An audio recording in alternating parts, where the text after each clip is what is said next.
सोचिए, एक आदमी जिसे दुनिया के सबसे बड़े संगठन को चलाना था, वो अचानक सब कुछ छोड़कर बंगाल के एक अनजान आश्रम में साधु बनने चला गया। लेकिन फिर ऐसा क्या हुआ कि वही साधु वापस लौटकर बंगाल की राजनीति और समाज में आरएसएस को एक ऐसी ताकत बना दिया जिसे कोई हिला नहीं सका। ये कहानी अध्यात्म, त्याग और संगठन बनाने की अनोखी शक्ति की है। आज हम गुरु गोलवलकर के एक साधु से संघ निर्माता बनने की वो कहानी जानेंगे जिसने बंगाल के इतिहास का रास्ता ही बदल दिया। ये कहानी सिर्फ एक संगठन के फैलने की नहीं है, ये एक उस आदमी की कहानी है जिसके एक फैसले ने बंगाल को बचाया और दूसरे ने उसकी सोच को हमेशा के लिए बदल दिया। ये कहानी है माधव सदाशिव गोलवलकर की, जिन्हें हम सब गुरुजी के नाम से जानते हैं। और ये कहानी बंगाल की धरती से शुरू होती है, पर वैसी नहीं जैसा आप शायद सोच रहे हैं।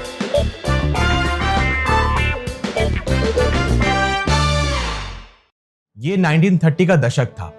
बंगाल सिर्फ एक राज्य नहीं बल्कि विचारों का एक ज्वालामुखी था।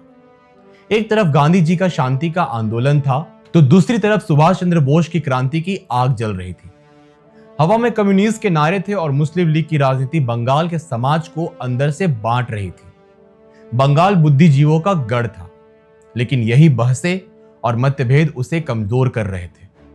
राजनीति में उथल पुथल, विचारों की लड़ाई और बंटवारे का बढ़ता खतरा।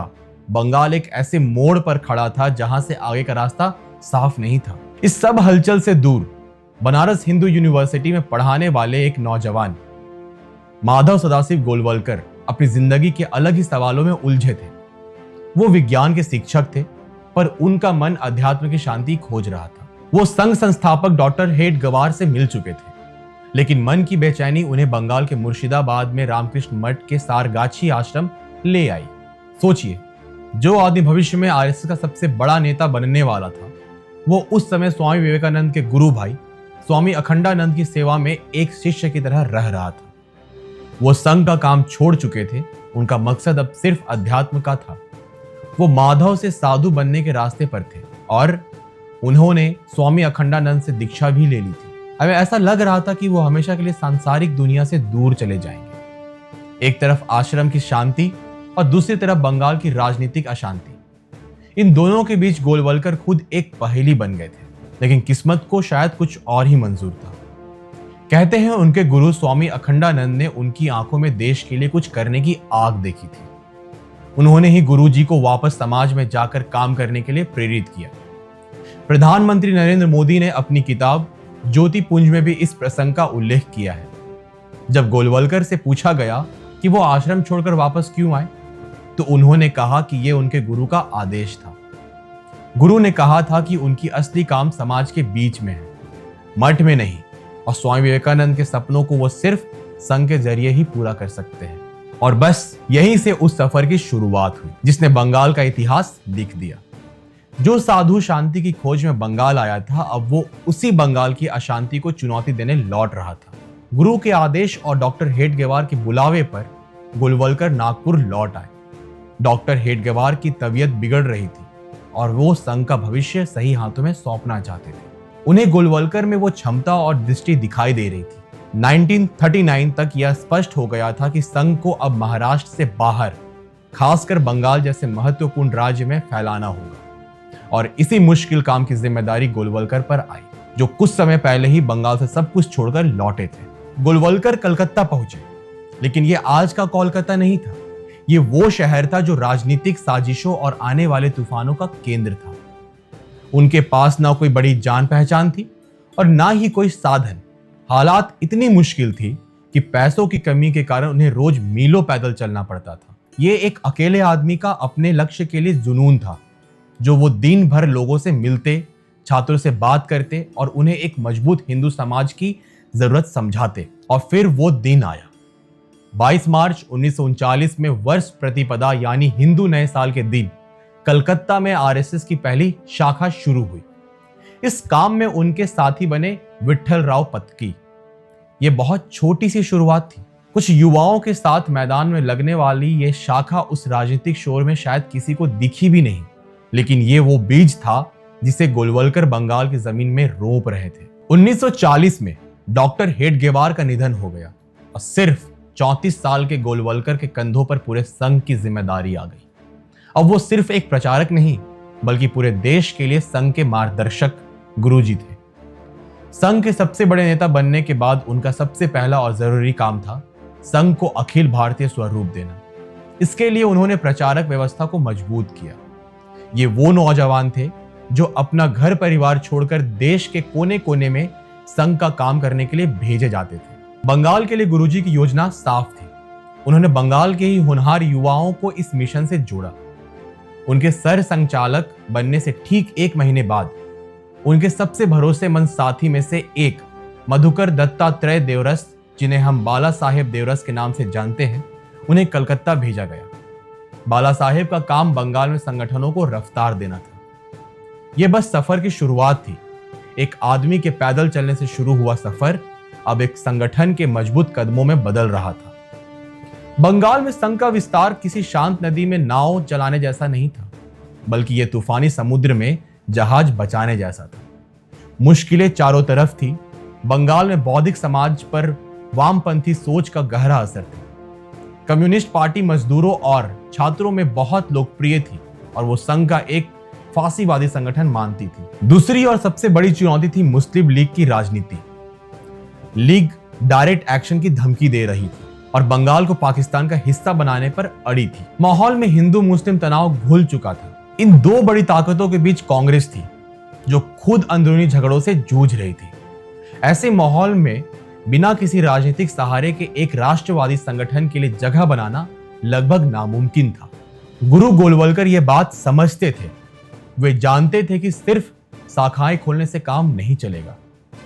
संघ को बंगाल के समाज में पहचान और सम्मान चाहिए था, और इसके लिए जरूरी था बंगाल के ही बड़े और प्रतिष्ठित चेहरे को अपने साथ जोड़ना। यहीं से शुरू हुई सहयोगी की खोज, और इस खोज का सबसे बड़ा नाम था डॉक्टर श्यामा प्रसाद मुखर्जी। डॉक्टर श्यामा प्रसाद मुखर्जी कोई साधारण व्यक्ति नहीं थे। वे कलकत्ता विश्वविद्यालय के सबसे कम उम्र के कुलपति, एक बड़े शिक्षाविद और बंगाल के सबसे सम्मानित नेताओं में से एक थे। वे हिंदू महासभा से जुड़े थे और बंगाल के हिंदुओं के अधिकारों के लिए एक बुलंद आवाज थे। संघ और डॉक्टर मुखर्जी को एक साथ लाने में बाला साहेब देवरस ने महत्वपूर्ण भूमिका निभाई। उन्होंने ही डॉक्टर मुखर्जी को संघ की शाखा में आने का न्योता दिया।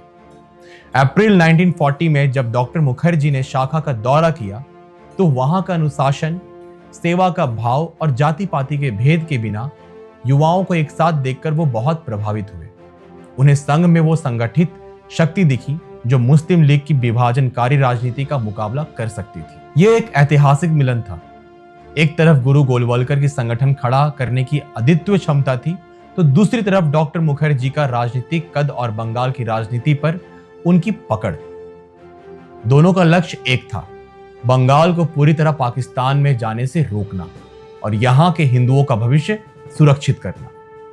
डॉक्टर मुखर्जी समझ गए थे कि इस लड़ाई के लिए उन्हें एक अनुशासित दल की जरूरत पड़ेगी, और वो दल उन्हें आरएसएस में मिला। गुरुजी ने भी इस गठबंधन के महत्व को समझा। उन्होंने संघ के सबसे काबिल प्रचारक को बंगाल भेजना जारी रखा। 1945 में बाला साहेब देवरस की जगह दत्तोपंत ठेंगड़ी को भेजा गया और 1949 में एकनाथ रांडे बंगाल पहुंचे। ये सब वो लोग थे जिन्हें गुरुजी ने भविष्य के राष्ट्र निर्माताओं के तौर पर तैयार किया था। ये मुश्किलों का दौर था, लेकिन इसी दौर में संघ ने अपने सबसे मजबूत साथी भी बनाए। डॉक्टर श्यामा प्रसाद मुखर्जी के साथ ने आरएसएस को वो सामाजिक सम्मान दिया जिसकी उसे सख्त जरूरत थी। अब संघ सिर्फ नागपुर से आया एक संगठन नहीं था, बल्कि बंगाल की अपनी लड़ाई का एक जरूरी हिस्सा बन चुका था। 16 अगस्त 1946 इतिहास में यह तारीख ग्रेट कलकत्ता किलिंग्स या डायरेक्ट एक्शन डे के नाम से दर्ज है। मुस्लिम लीग ने पाकिस्तान की मांग को लेकर सीधी कार्रवाई का ऐलान किया और इसका केंद्र बना कलकत्ता। शहर की सड़कें जंग का मैदान बन गई। हजारों निर्दोष लोग मारे गए। कानून व्यवस्था ध्वस्त हो चुकी थी। सरकार और पुलिस असहाय दिख रही थी। चारों तरफ बस डर, अराजकता और मौत का तांडव था। ये वो पल था जब सालों की वैचारिक लड़ाई सड़कों पर खूनी संघर्ष में बदल गई थी। इसी माहौल के बीच आरएसएस के स्वयंसेवक एक अनुशासित शक्ति बनकर उभरे। जब सरकारी व्यवस्था विफल हो गई, तब संघ के कार्यकर्ता ने अपनी जान की परवाह किए बिना लोगों को बचाने की जिम्मेदारी उठाई। गुरु गोलवलकर का निर्देश साफ था, जहां भी कोई निर्दोष संकट में हो, उसकी रक्षा करना पहला कर्तव्य है। संघ की शाखाएं, जो अब तक सिर्फ प्रशिक्षण केंद्र थी, रातों रात राहत शिविरों और बचाव के गढ़ में बदल गई। स्वयंसेवकों ने फंसे हुए परिवार को सुरक्षित निकाला, घायलों का इलाज करवाया और बेघर हुए लोगों के लिए भोजन और आश्रय का प्रबंध किया। यह सब बिना किसी सरकारी मदद के चुपचाप हो रहा था। यह कोई राजनीतिक प्रदर्शन नहीं था, यह इंसानियत की सेवा का एक महायज्ञ था, जो कलकत्ता की जलती हुई सड़कों पर चल रहा था। कलकत्ता के बाद हिंसा की आग नौलखी और पूरे बंगाल में फैल गई।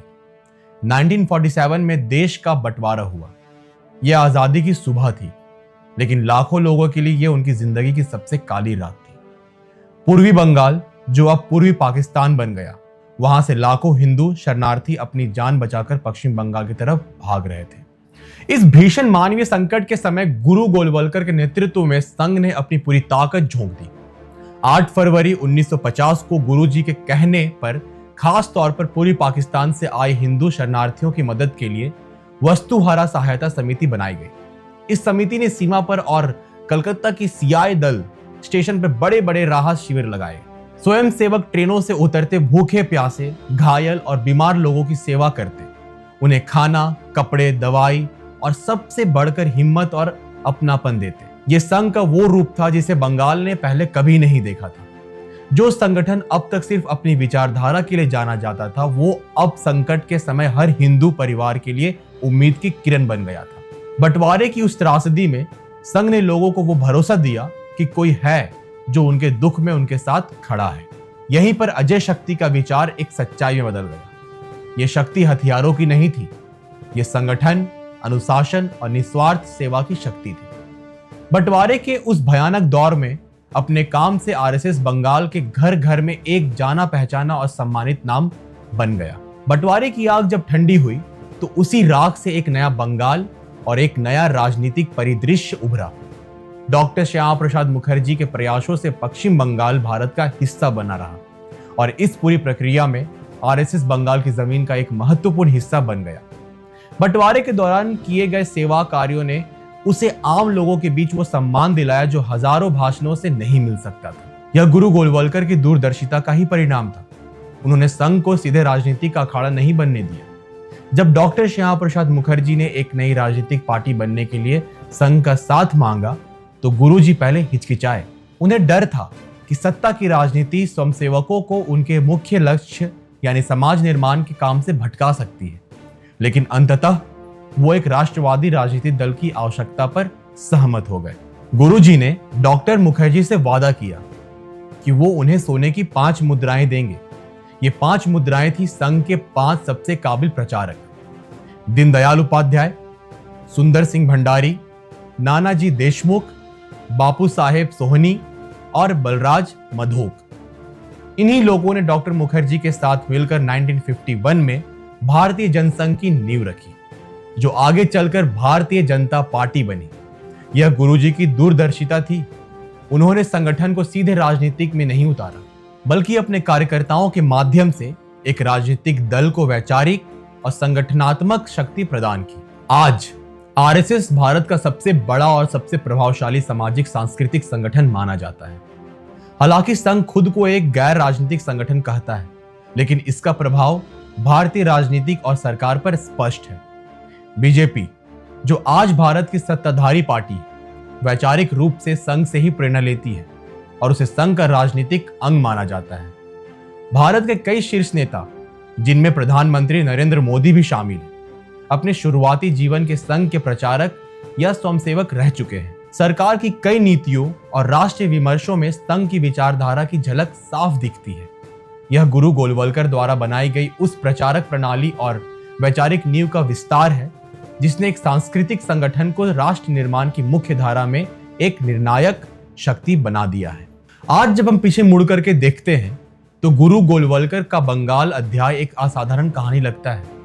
एक आध्यात्मिक साधक का एक कुशल संगठन निर्माता बनना, एक छोटी सी शाखा से एक अजय शक्ति का निर्माण करना और विरोध के गढ़ में अपनी विचारधारा का बीज बोना, ये सब गुरुजी की दूरदर्शिता और उनके दृढ़ संकल्प का प्रमाण है।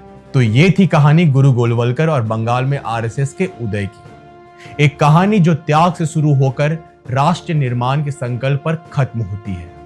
ये दिखाती है कि कैसे एक व्यक्ति का दृढ़ संकल्प और एक संगठन का अनुशासन इतिहास का रुख मोड़ सकता है।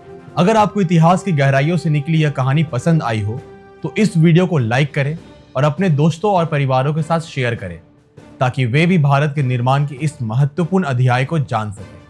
और ऐसी ही कहानियों के लिए हमारे चैनल प्राइम माइक को सब्सक्राइब करना ना भूलें।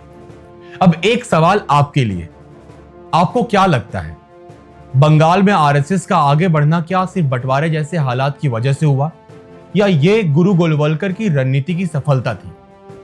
अपनी राय हमें नीचे कमेंट्स में जरूर बताएं। हमें आपके विचारों का इंतजार रहेगा। धन्यवाद।